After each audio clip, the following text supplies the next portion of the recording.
license. Your willingness to look inward becomes their excuse to never look at themselves. And slowly, without realizing it, you become the emotional caretaker of someone who has no intention of ever caring for you in return. So why does kindness not work? Why does giving more, loving harder, explaining better, and trying again never produce the breakthrough you have been praying for? Because narcissism at its core is not a misunderstanding. It is not a wound waiting to be soothed by the right person. It is a deeply rooted defense system built on the need for control, superiority, and a constant supply of emotional reactions from others. A narcissist does not want a partner. They want a mirror that reflects them in the most flattering light possible. They do not want intimacy. They want access. They do not want to be understood. They want to be admired, feared, needed, or pitied, whichever emotion gives them the most power over you in that moment. And when you respond to their behavior with kindness, you are simply confirming that the system is working, that you will stay, that you will absorb, that you will adjust, that you will keep showing up no matter how much they take. This is why you can apologize 1,000 times and still be blamed. This is why you can explain yourself with perfect clarity and still be misunderstood on purpose. This is why you can give until you are empty and still be accused of not doing enough. Because the goal was never resolution. The goal was control. And as long as you are emotionally engaged, emotionally reactive, emotionally invested in fixing what they broke, they are winning the only game they know how to play. Now, here is where the shift begins. Here is where you start to understand what actually shocks a narcissist. And it is not what most people think. It is not revenge. Revenge feeds them because it proves you are still emotionally entangled. It is not screaming because chaos is their natural environment. It is not threats because threats give them something to weaponize against you later. It is not proving yourself, because the moment you try to prove your worth to someone who refuses to see it, you have already handed them your power. It is not begging, because begging confirms their superiority.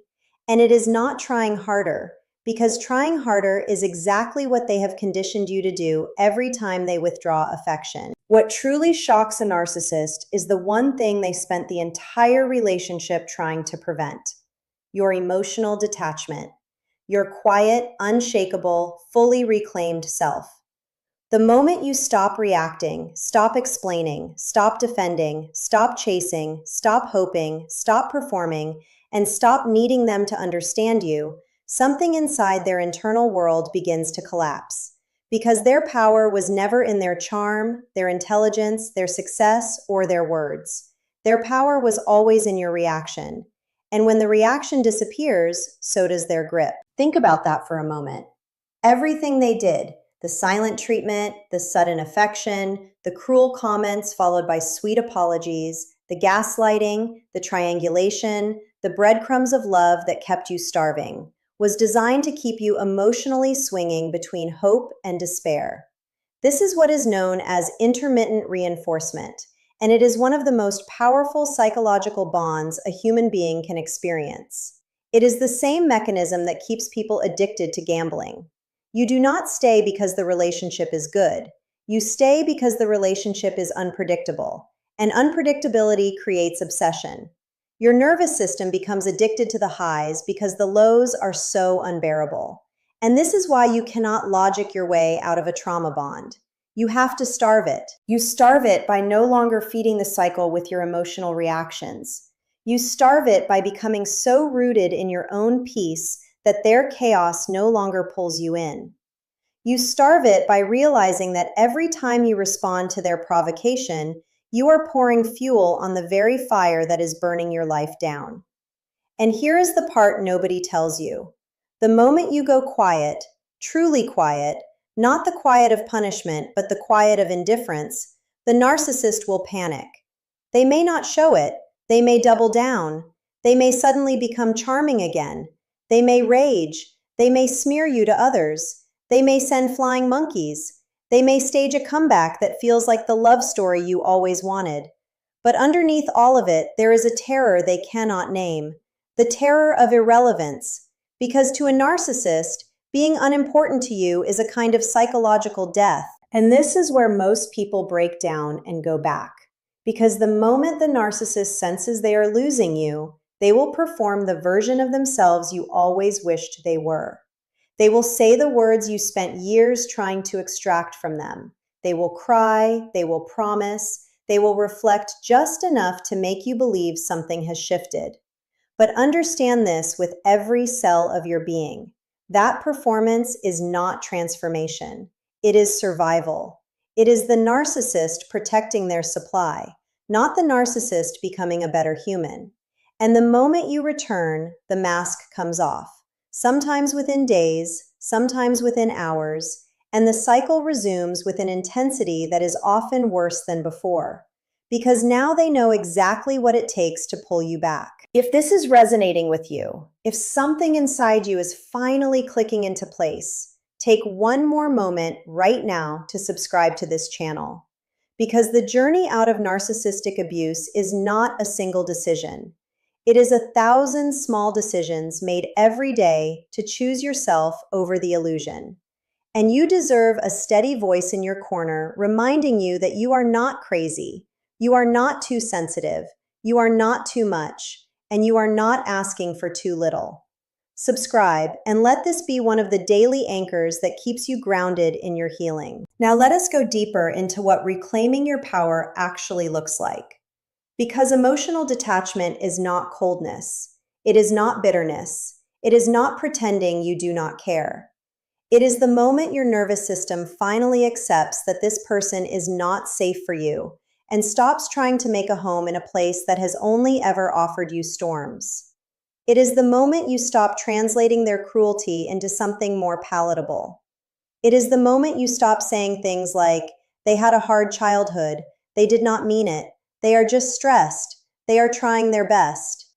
It is the moment you let them be exactly who they have shown you they are, without rewriting the story to protect your hope. And then come the boundaries, real boundaries, not the kind you announce, not the kind you threaten, not the kind you negotiate. Real boundaries live in your behavior, not in your words. A real boundary is when you stop answering the phone at midnight. A real boundary is when you no longer explain yourself to someone committed to misunderstanding you. A real boundary is when you stop attending the family events where you are consistently disrespected. A real boundary is when you take the financial control back. A real boundary is when you stop sharing the details of your life with someone who has only ever used them against you.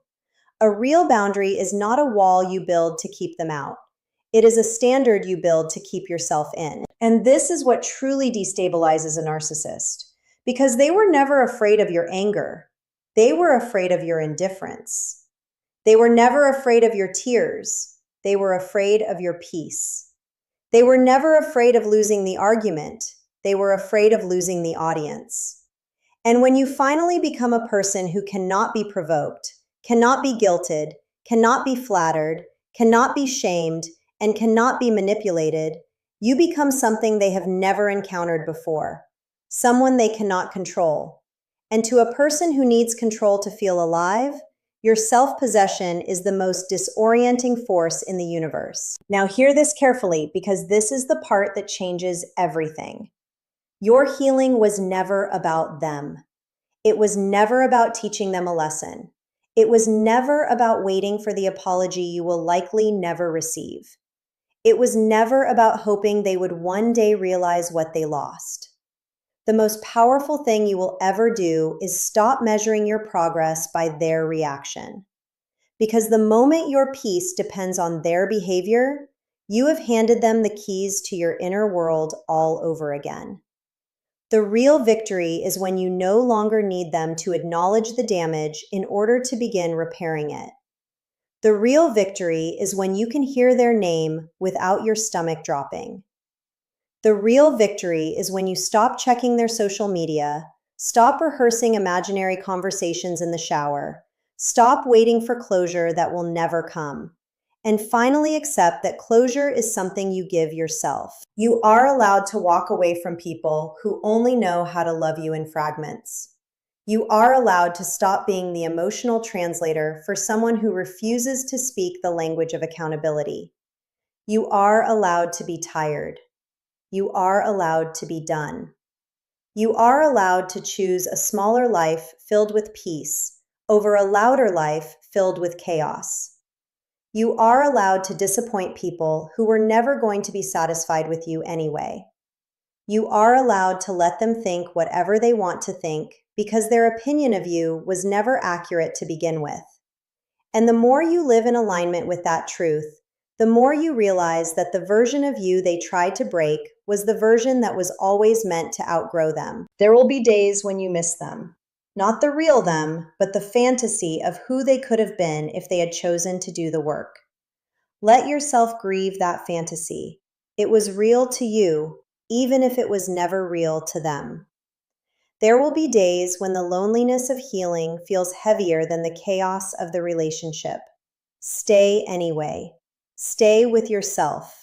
Stay rooted in the quiet knowing that what you are building inside of you right now is something no one can ever take from you again. There will be days when you doubt your decision. That is not weakness. That is the trauma bond speaking in a voice that sounds like your own. Listen to your healed self, not your wounded self, when making decisions about who deserves access to your life. And slowly, almost without noticing, something inside you will begin to settle. You will stop flinching at the sound of a notification. You will stop replaying conversations from years ago. You will stop measuring your worth in their absence or their attention. You will catch yourself laughing again, deeply, freely, without bracing for what comes after. You will catch yourself trusting your own perception again. You will catch yourself choosing rest, choosing softness, choosing yourself without guilt. And in those moments, you will realize that the narcissist did not win. They simply revealed the territory inside you that needed to be reclaimed. This is what truly shocks them. Not your rage, not your revenge, not your success used as a weapon, but your wholeness, your stillness, your refusal to be summoned back into their world by old emotional hooks. The fact that you can wish them well and still want nothing to do with them. The fact that you can understand them deeply and still choose to walk away. The fact that you can love yourself more than you ever loved the idea of fixing them. That is the kind of power they cannot mimic, cannot manipulate, and cannot manufacture. And that is the kind of